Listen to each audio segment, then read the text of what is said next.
जीवन रे श्री श्री ठाकुर किपरि अपरिहार्य जेमिति पानी बिना मनुष्य बंची पारे ना, पवन बिना मनुष्य बंची पारे ना, अग्नि बिना मनुष्य बंची पारे ना, सेमती श्री श्री ठाकुरंक बिना मनुष्य बंचिबा संभव नुहे।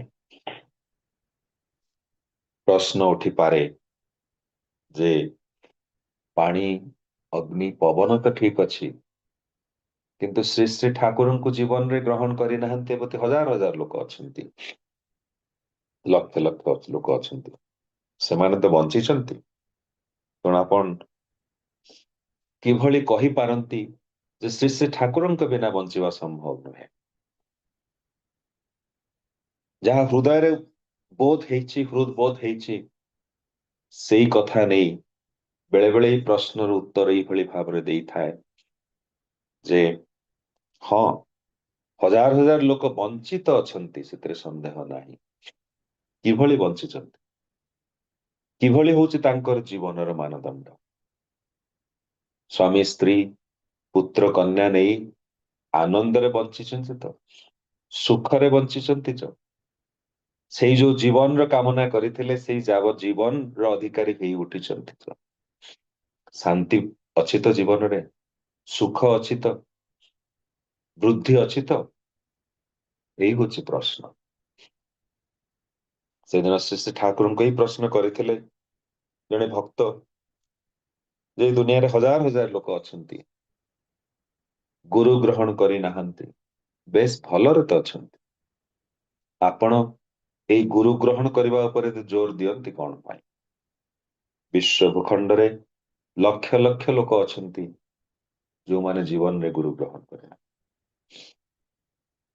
श्री श्री ठाकुर कहउचंती ए जे कृष्ण पक्षर शुक्ल पक्षर चंद्र और कृष्ण पक्षर चंद्र, पूर्णिमार परदिन आकाश को देखिले मने हुए चंद्रमा केते बड़, किंतु से चंद्रर गति कुआडे? पूर्णिमार परदिन जे कृष्ण पक्ष आरंभ हो जाए एवं चंद्रमार गति होची क्षुद्रता आड़क, धीरे धीरे धीरे धीरे छोट हबार लगे। अमावास्यर परदिन चंद्र को देखिले मने हुए चंद्र अनेक छोट, हेले से चंद्रमार गति कुआडे? वृद्धि आड़क। श्री श्री ठाकुर कहउचंती कौनसी मनुष्य को देखिले मने हुए खूब भलरे अच्छी, बहुत बड़ मनुष्य, टंका पैसा गाड़ी गाड़ी घोड़ा सब किछि अच्छी, प्रसाद राजप्रसाद बली घर कौन नहीं, किंतु से मनुष्यर गति कुआडे? आउ केते जन को देखिले मने हुए जे जेमति किछि नहीं तांकर, से भली आर्थिक अवस्था बा से भली जीवनर प्राचुर्य हुए तो नहीं, किंतु से मनुष्यर गति कुआडे? सबु किछिर अधिकारी थिबा मनुष्यटा जदि जीवन रे गुरु न थाए, तार गति किंतु न्यूनता आड़क,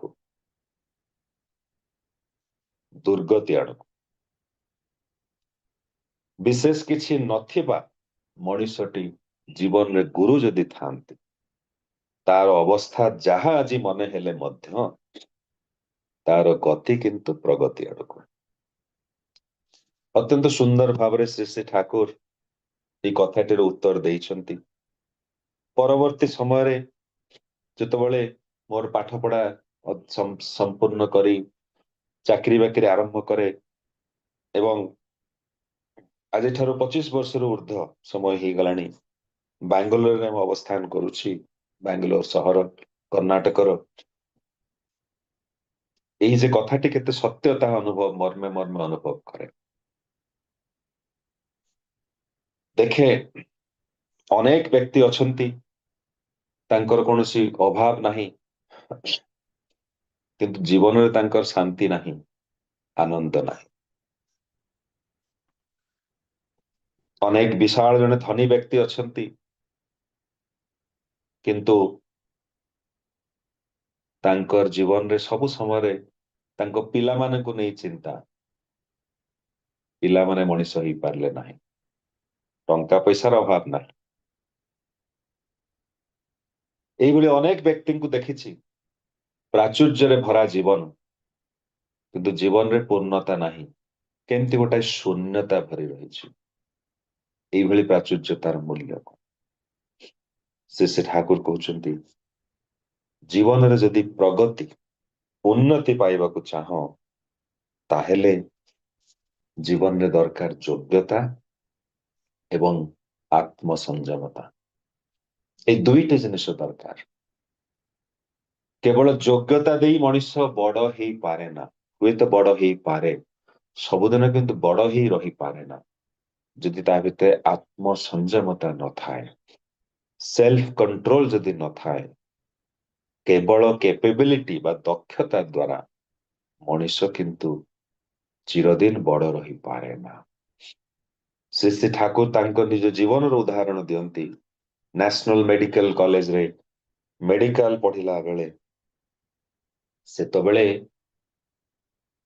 से रहुथिले कुली मानक पाखरे कुली मानकर जीवन रो कथा उदाहरण दे श्री ठाकुर कहंती सेई समय रे सेई जुगरे सेई कुली माने दिन को पाखापाखि 100 टंका रोजगार करुथिले आजिका दिन रे जहा अनेक बेसी हेबो ठाकुर कहउथिले 100 टंका रोजगार करुथिले सेई समय रे राति रे आसी घर को फेरी सब मद पी उड़े दो एई थला तांको जीवन योग्यता थिला अनेक टंका रोजगार करुथिले आत्मसंयमता नथिला राति पाइबा पूर्वरु ता परदिन सूर्य उदय होवा पूर्वरु जहा रोजगार करथिले पूर्व दिन सब किछि उड़ी जाइतला तेणु ठाकुर कहवा कथारे जे केवल योग्यता हेले तो हुए ना आत्मसंयमता दरकार सेल्फ रेगुलेशन दरकार आत्मनियंत्रण दरकार से ठाकुर दुईटर उपाय देइछन्ति मनुष्य यदि योग्य हवा को चाहे दक्ष हवा को चाहे ताहेले जीवन रे लिविंग आइडियल जहा दादा कहउथिले से जीवन रो जीवंत आदर्श को दीक्षा माध्यम रे ग्रहण करने को हुए ए दीक्षा कौन सी गोटे औपचारिक कथा नुहे ए दीक्षा कौन सी गोटे रिचुअल बा परंपरा बा रीति नीतिर कथा नुहे प्रथार कथा नुहे दीक्षा होची क्लू ऑफ लिविंग दक्ष हबार बाट सुराख दक्ष हवा पाई मनुष्य दीक्षा नहीं दक्ष हबार पथरे आगे चले योग्य हबार पथरे योग्य हबार जो आरंभ अयम आरंभ हुए दीक्षा ठारू सत दीक्षा ठारू श्री ठाकुर कहउचंती योग्य हबार बाट होची आत्मसंयमता आत्मसंयमता सेतबेले आसे जेतबेले मनुष्य जीवन रे ए तांकर जीवंत आदर्श बा तार जीवंत आदर्श जीए ता जीवन रो मुख्य ही उठते जीवन जेतबेले तांको ही नहीं केंद्रायित ही उठे सेतबेले मनुष्य ए जो वृत्ति प्रवृत्तिर ए जो कामना वासनार जो टाण तार ऊर्ध्व को जाई पारे जेमिति उड़ाजाहाजटीए माध्याकर्षण शक्तिर तीव्रता को अतिक्रम करी एड़े जाई आकाश को उठी जाई पारे पृथ्वीर माध्याकर्षण शक्ति ताको टाणी तल को पकई दे पारे ना कारण तार बेग बा गति एते तीव्र थाए जहाँ माध्याकर्षण शक्ति ठार अधिक जदि से शक्ति स्थविर ही जाए स्थमित ही जाए ताहेले से उड़ाजाहाजटी हुए तले खसी पड़ी पाए ठीक से भाव आम मानकर कामना वासनार जो टाण बा पुल ताको अतिक्रम करी आगे जीवा पाई दरकार आ जीवन रे आउ गोटे टाण से टाण होची परम पितांक प्रति टाण तांक प्रति एक अमोघ टाण एकानुरक्तिर सहित तीव्रता नहीं क्रमानुगत मनुष्य आगे जाई पारे सेतबेले कारण सेतबेले आत्मसंयमता पाई ताकू चिंता करने को पड़े ना कारण सी तो निजको मने करे जे से प्रभुंकर दास बोली। केवल सेतिकी नुहे, जेतबेले से तांको सेबारे लागि जाए सेतबेले तार वृत्ति प्रवृत्ति गुड़िक मध्य तांकरी तार जे आराध्य तांकरी सेबारे लागि जाते। से जदि जीवन में नथांती ताहले श्री श्री ठाकुर कहउछंती वृत्ति प्रवृत्ति गुड़िक नाकरे दौड़ी देई मनीष को टाणीबारे लागे। जार जीवन रे आदर्श नहांती, गुरु नहांती, तार वृत्ति प्रवृत्ति गुड़िक तार अहंग रे आश्रय निये एवं स्वार्थ बुद्धिर तागिद रे कामना वासना पूर्ण पूर्ण करबा पई ता भितर जो प्रबल उत्साह तार तागिद रे केतबेले से कौन करी बसे एवं केतबेले जे केउठी ताकू नहीं ये वृत्ति प्रवृत्ति ताकू पहुंचे दिए ताहा कल्पना करबा मध्य संभव। से केउठी पहुंचे निजकू तो नहीं तथा निजर परिवार पड़ोसी को मध्य नहीं एभली दुर्गति रे से पहुंचे जे तार कौनसी कूल किनारा रहे ना, कौनसी ठिकाना रहे ना। सेतिपाई श्री श्री ठाकुर बंचिबार एवं बढ़िबार उपाय हमको दे दी जाइछन्ति, योग्य एवं दक्ष हबार उपाय दे दी जाइछन्ति। प्रतिनियत मु देखे हजार हजार लोक जेहेतु कॉर्पोरेट सेक्टर रे मु काम करे, हजार हजार लोक आसंती तांको भितर खूब अनेक कम लोक ही जीवन रे कृतकार्य होती। अनेक लोक अनेक दक्षता योग्यता कैपेबिलिटी क्वालिफिकेशन अनुभूति अभिज्ञता थाई मध्य तली तलांत ही जाइछन्ति ताहा मु निज चक्षुरे देखिछि। मु पाठ पढ़ारे सेमती किछि विशेष मु भल नथिली, साधारण भावरे एवरेज स्टूडेंट बोली कहा जाई पारे, किंतु तांकर दयारु जहाँ श्री श्री ठाकुर कहिछन्ति जे जीवन रे जदि जने गुरु थांती ताहेले से स्लो एवं स्टेडी एई भावरे से निश्चित भावरे आगे जाई पारे। तारो प्रगति स्लो ही पारे, राताराती दुई चारिटा पांचटा कोठा न हो जाई पारे, दुई चारिटा गाड़ी न हो जाई पारे, किंतु क्रमानुगति भावरे धीर मंथर गति रे स्टेडीली सी किंतु सुदृढ़ भावरे सी जे जीवन रास्ता रे अग्रगति हेबे सेतरे कोनोसी संदेह नाही। आजी मोर कर्म क्षेत्र मु जोठारे पहुंची ताहा केवल श्री श्री ठाकुरंकर आशीर्वाद छड़ा और किछि नुहे। निज भितर से भली योग्यता दक्षता अछि बोली तो दाबी करि परिबे नाही, किंतु तांकरी दयारे साधारण मनुष्य मध्य असाधारण क्षमतार अधिकारी हेई पारे। Ordinary man extra ordinary man रे रूपांतरित हेई पारे, सेतरे कोनोसी संदेह नाही। केवल तांकरी दयारे संभव हुए। जेतबेले पांडव माने वनवास रे थिले, जंगल जंगल भितरे घुरी बुलुथिले, एई भली गुटी दिन आसीछि जेतबेले भीम दिने क्रुद्ध हेई अत्यंत विरक्त हेई तांकर बड़ भाई को कहउछन्ति भाई देखो तुमे होउछ धर्मवीर युधिष्ठिर, आमे माने समस्ते धर्मर पथरे रहिले मिलिला कौन? पापी दुर्योधन पाप करिछि, से नृशंस से क्रूर से अमनिष ता भली लोकटी राजप्रसाद रे रही राजप्रसाद को उपभोग करुछि, राज्य भोग करुछि। भाई तमे आउ आमे धर्म पथरे यात्रा करी जंगल रे एमती घुरी बुलुछन्ति, फलमूल खाई बंचिछन्ति। एई होउछ धार्मिक हबार लाभ, कौन फायदा एई धर्म फर्मर करी?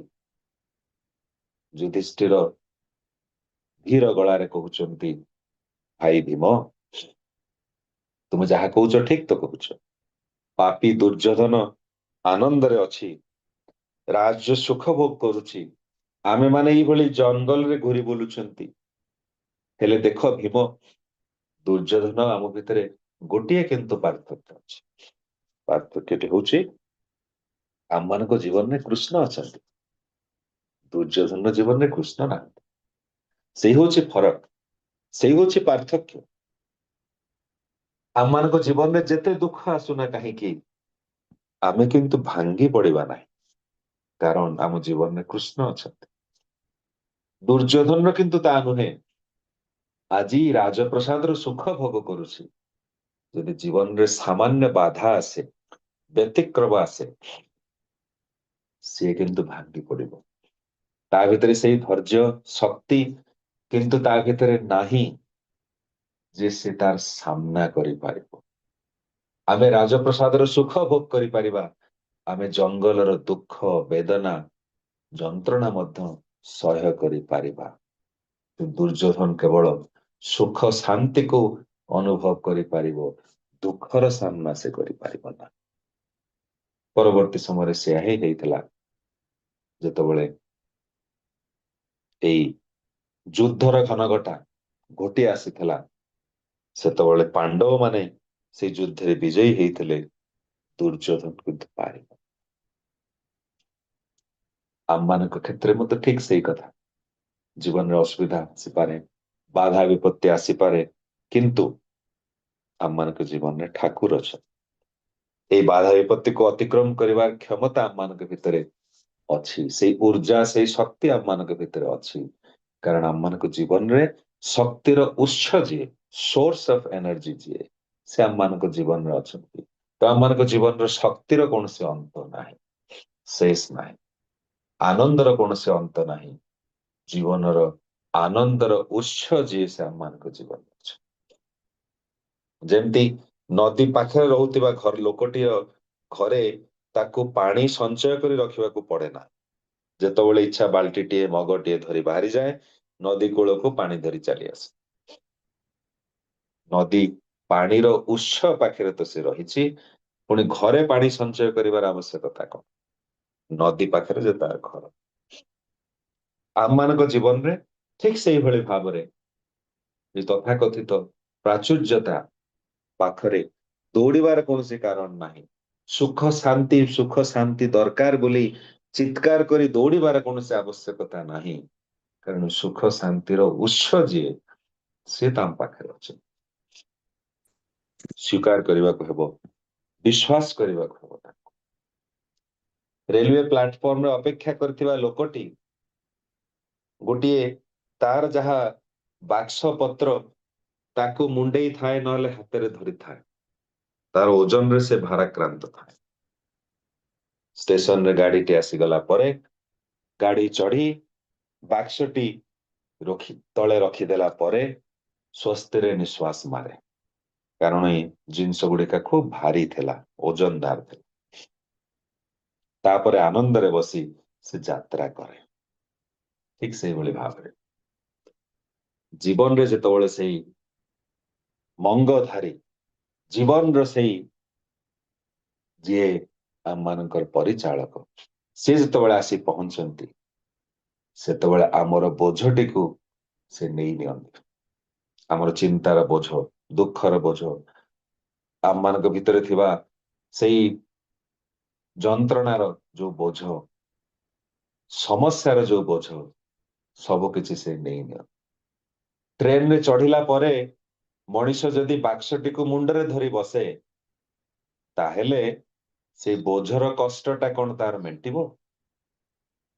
ଯାହାର ଆଶ୍ରୟ ସିଏ ନେଇଛି, ତାଙ୍କୁ ଯଦି ସେ ସମର୍ପି ନଦିଏ ତାର ବୋଝଟିକୁ, ଯଦି ବିଶ୍ୱାସ ନଥାଏ ତାଙ୍କ ଉପରେ, ଟ୍ରେନରେ ଚଢିଲା ପରେ ଯଦି ମୁଁ ବିଶ୍ୱାସ କରିପାରେ ନା ଯେ ଟ୍ରେନରେ ମୋର ବାକ୍ସଟିକୁ, ମୋ ବୋଝଟିକୁ ଓହ୍ଲେଇ ଦେଇ ଟ୍ରେନରେ ରଖିଦେଇ ପାରିବି ସିଟ ତଳେ ବା କୋଉଠି, ଏଇ ବିଶ୍ୱାସ ଯଦି ନଥାଏ, ତାହେଲେ ବୋଝଟାକୁ ମୁଣ୍ଡରେ ମୁଣ୍ଡେଇ ଟ୍ରେନରେ ଯାତ୍ରା କରିବାକୁ। ଠିକ ସେଇଭଳି ଭାବରେ ଜୀବନରେ ସେ ଠାକୁରଙ୍କୁ ଗ୍ରହଣ କଲା ପରେ ଯଦି ଏଇ ବିଶ୍ୱାସ ମୋର ନଥାଏ ଯେ ସିଏ ମୋ ଜୀବନର ସବୁ କିଛି ମୁଁ ତାଙ୍କୁ ସମର୍ପି ଦେଇପାରେ, ମୋର ଜୀବନର ଦୁଃଖ କଷ୍ଟ ଯନ୍ତ୍ରଣା ସେ ନିଶ୍ଚିତ ଭାବରେ ଲାଘବ କରିବେ, ଏଇ ବିଶ୍ୱାସ ଯଦି ନଥାଏ ତାହେଲେ ବୋଝ ତ ମୁଁ ଓହ୍ଲେଇ ଦେଇପାରିବି ନାହିଁ। ଏଇ ହଉଛି ଅସଲ କଥା। ସେ ଠାକୁର କହୁଛନ୍ତି ଆଜିର ଏଇ ଦୁନିଆରେ ଦେଖିବାକୁ ମିଳେ ସମସ୍ତେ ନିର୍ଘାତ ଦୌଡୁଛନ୍ତି, ସମସ୍ତେ ଦୌଡିବାରେ ଲାଗିଛନ୍ତି। ଦୌଡ଼ି ଦୌଡ଼ି କିଏ କୋଉଠି ଝୁଣ୍ଟି ଯାଇ ପଡୁଛି, ଖଣ୍ଡିଆ ଖାବରା ହଉଛି। କିନ୍ତୁ ଦୌଡିବାର ଯେମିତି ଶେଷ ନାହିଁ। କିଏ ଟଙ୍କା ପଛରେ ଦୌଡୁଛି, କିଏ କାମନା ବାସନା ପଛରେ ଦୌଡୁଛି, କିଏ ନାମ ଯଶ ପଛରେ ଦୌଡୁଛି, ବା ଇଏ ଆଉ କିଏ କାହା ପଛରେ ଦୌଡିବାରେ ଲାଗିଛି। ଏ ଦୌଡିବାର ନା ଶେଷ ଅଛି, ନା ମଣିଷ ନିଜ ଗନ୍ତବ୍ୟରେ ପହଞ୍ଚି ପାରୁଛି, ନା ମଣିଷ ଜାଣେ କେଉଁ ଆଡେ ଦୌଡୁଛି କଣ ପାଇଁ। ଶ୍ରୀ ଠାକୁର କହୁଛନ୍ତି ହେଲେ ସମସ୍ତେ ଦୌଡିବା ଭିତରେ ଗୋଟିଏ ଲୋକ କିନ୍ତୁ ଦୌଡୁଛି, ଯେ ଦୌଡିଲା ବେଳେ କେବେ ପଡି ଯାଉନାହିଁ। ତୀବ୍ର ଗତିରେ ଦୌଡୁଛି, ବହୁତ ଜୋରରେ ଦୌଡୁଛି, ତାର ପଡିଯିବାର କୌଣସି ଭୟ ନାହିଁ। ଠାକୁର କହୁଛନ୍ତି ରେଲୱେ ଷ୍ଟେସନର କୁଲିକୁ ଦେଖିଛ? ଭକ୍ତମାନେ କହୁଛନ୍ତି ଆଜ୍ଞା ହଁ। ଠାକୁର କହୁଛନ୍ତି କେତେ ଜୋରରେ ସେ ଦୌଡେ କିନ୍ତୁ ପଡିଯାଏ ନା। ପ୍ଲାଟଫର୍ମ ଉପରେ, ଓଭରବ୍ରିଜ ଉପରେ ଦୌଡି ଚାଲିଥାଏ। ତାର ଯିଏ ମାଲିକ, ଯାହାର ବୋଝା ସିଏ ନେଇକି ଯାଉଛି ମୁଣ୍ଡରେ ବୋହି, ତାର ବୋଝାକୁ ଠିକ ଜାଗାରେ ନେଇ ପହଞ୍ଚେଇ ଦେବାର ଅଛି। ଠାକୁର କହୁଛନ୍ତି ମାଲିକର ବୋଝା ଯିଏ ମୁଣ୍ଡେଇ ଚାଲେ ସେ କେବେ ଝୁଣ୍ଟି ପଡେ ନା। ମାଲିକର ବୋଝା ନେଇ ଯିଏ ଦୌଡୁଥାଏ, ମାଲିକ ତା ପଛରେ ପଛରେ ଦୌଡୁଥାଏ। ଷ୍ଟେସନରେ ଦେଖିବାକୁ ମିଳେ କୁଲି ମାନେ ମାଲିକ ମାନଙ୍କର ବାକ୍ସ ପତ୍ର ମୁଣ୍ଡରେ ହାତରେ ଧରି ଦୌଡୁଥାନ୍ତି, ମାଲିକ ତାଙ୍କ ପଛେ ପଛେ ଚାଲିଥାଏ। କାରଣ ମାଲିକର ବୋଝା ସେ ମୁଣ୍ଡେଇ ଥାଏ। ଯେ ଠାକୁର କହୁଛନ୍ତି ଜୀବନର ମାଲିକ ଯିଏ, ତାଙ୍କର ବୋଝ ଯିଏ ମୁଣ୍ଡାଏ, ତାଙ୍କର ଦାୟିତ୍ୱ ଯିଏ ନିଏ, ସେ ମାଲିକ ସ୍ୱୟଂ ତାରି ପାଖେ ପାଖେ ଥାନ୍ତି, ତା ଜୀବନକୁ ଆଶ୍ରୟ ଦେଇଥାନ୍ତି। ହେଇପାରେ ବୋଝର ଯନ୍ତ୍ରଣା ତା ପାଖରେ ଥାଇପାରେ, ଜୀବନର ଦୈନନ୍ଦିନ ଜୀବନରେ ଅସୁବିଧା ସୁବିଧା ତା ଜୀବନରେ ଥାଇପାରେ, କିନ୍ତୁ ଯେହେତୁ ମାଲିକଙ୍କର ବୋଝ ସେ ମୁଣ୍ଡେଇ ଚାଲେ, ମାଲିକ ହିଁ ଥାନ୍ତି ସବୁ ସମୟରେ ତା ପାଇଁ। ଆଜି ସେଇ ବୋଝ ମୁଣ୍ଡେଇବାର ଦାୟିତ୍ୱ କିନ୍ତୁ ଆସିଛି। ପରମ ପୂଜ୍ୟପାଦ ଶ୍ରୀ ଶ୍ରୀ ଆଚାର୍ଯ୍ୟ ଦେବ, ପୂଜନୀୟ ଅବିନ୍ଦା ଆମମାନଙ୍କୁ ଏଇ ଯୋଉ ଡିପି ୱାର୍କର ଦାୟିତ୍ୱ ଦେଇଛନ୍ତି, ଦାୟିତ୍ୱଟି ହଉଛି ମାଲିକଙ୍କର ସେଇ ଦାୟିତ୍ୱକୁ ମୁଣ୍ଡରେ ବୋହି ନବା, ସେଇ ବୋଝକୁ ମୁଣ୍ଡେଇ ଆଗେଇ ଯିବା। ମାଲିକ ହିଁ ରହିବେ ଚିରଦିନ ଆମ ପାଖରେ। ଏଇ ଦାୟିତ୍ୱ ଆମ ପାଖରେ ଆସିଛି। ଅନୁଭୂତିରୁ ଆଉ ପଦଟିଏ କଥା ମନେ ପଡୁଛି। ସମୟ ତ ଶେଷ ହେଇ ଆସିଛି, ବକ୍ତବ୍ୟ ଖୁବ ଶୀଘ୍ର ସାଙ୍ଗ କରିବି। ମୁଁ ମୋ ଘରକୁ ଜଣେ ଆସିଥିଲେ, ଗୋଟିଏ ଟିଭି ଚ୍ୟାନେଲର ଜଣେ ପତ୍ରକାର ଏବଂ ତାଙ୍କ ସାଙ୍ଗରେ ଜଣେ କ୍ୟାମେରାମ୍ୟାନ କୌଣସି ଏକ ଇଣ୍ଟରଭ୍ୟୁ ନବା ପାଇଁ। ଇଣ୍ଟରଭ୍ୟୁ ନବା ସମୟରେ ତାଙ୍କର ଯେ କ୍ୟାମେରାମ୍ୟାନ, ସିଏ ଆମ ଘରେ ଠାକୁରଙ୍କର ଫଟୋଟିକୁ ବିଗ୍ରହକୁ ଦେଖିଛନ୍ତି। ମୋର ପତ୍ନୀଙ୍କୁ ପଚାରିଛନ୍ତି ଆପଣ କଣ ସେ ଠାକୁରଙ୍କର ଭକ୍ତ ଦୀକ୍ଷିତ? ମୋର ପତ୍ନୀ କହିଛନ୍ତି ହଁ ଆମେ ମାନେ ଠାକୁରଙ୍କ ଦୀକ୍ଷା ନେଇଛୁ। ସେ କହିଛନ୍ତି ମୁଁ ବି ନେଇଥିଲି, ହେଲେ ଆଉ କିଛି କରିପାରୁନି।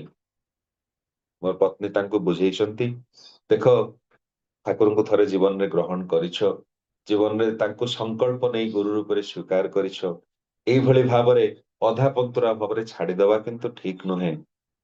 ତାଙ୍କର ଇଷ୍ଟଭୃତିଟି ଅତି କମରେ ପ୍ରତିଦିନ କର, ଦେଖ ତୁମ ଜୀବନରେ କଣ ଅନୁଭୂତି ହଉଛି। ଯାହା ସେଇ କଥାରେ ପ୍ରଭାବିତ ହେଇ ସେ ଚାଲି ଯାଇଛନ୍ତି ଏବଂ ତା ପରଦିନ ଠାରୁ ଇଷ୍ଟବୃତ୍ତି କରିବା ଆରମ୍ଭ କରିଛନ୍ତି। 7-8 ଦିନ ପରେ ତାଙ୍କୁ ଗୋଟେ ବ୍ରେନ ଷ୍ଟ୍ରୋକ ହେଇଛି, ତାଙ୍କୁ ହସ୍ପିଟାଲ ନିଆଯାଇଛି। ଡାକ୍ତର କହିଛନ୍ତି ଅବସ୍ଥା ସିରିୟସ, ପାରାଲିସିସ୍ ହେଇଯିବାର ସମ୍ଭାବନା। ସେଇ ଅବସ୍ଥାରେ ମଧ୍ୟ ସେ ଇଷ୍ଟବୃତ୍ତି କରିବା ବନ୍ଦ କରିନାହାନ୍ତି। ଯୋଉ ଡାକ୍ତର ତାଙ୍କୁ କହିଥିଲେ ବଞ୍ଚିବାର ସମ୍ଭାବନା ମଧ୍ୟ କମ, ଯଦି ବଞ୍ଚିଲେ ବି ତ ପାରାଲିସିସ୍ ହେଇଯିବ, ଜୀବନ ସାରା ଏଇଭଳି ଭାବରେ ଖଟ ଉପରେ ହିଁ ସେ ଶୋଇ ରହିବେ। ହଠାତ୍ ଦେଖିବାକୁ ମିଳିଛି ଧୀରେ ଧୀରେ ଧୀରେ ଧୀରେ ତାଙ୍କର ଅବସ୍ଥାର ସୁଧାର ହେଇଛି। ଅଲୌକିକ ଭାବରେ, ଆଶ୍ଚର୍ଯ୍ୟଜନକ ଭାବରେ ଠିକ ହେଇଛନ୍ତି, ଘରକୁ ଫେରିଛନ୍ତି।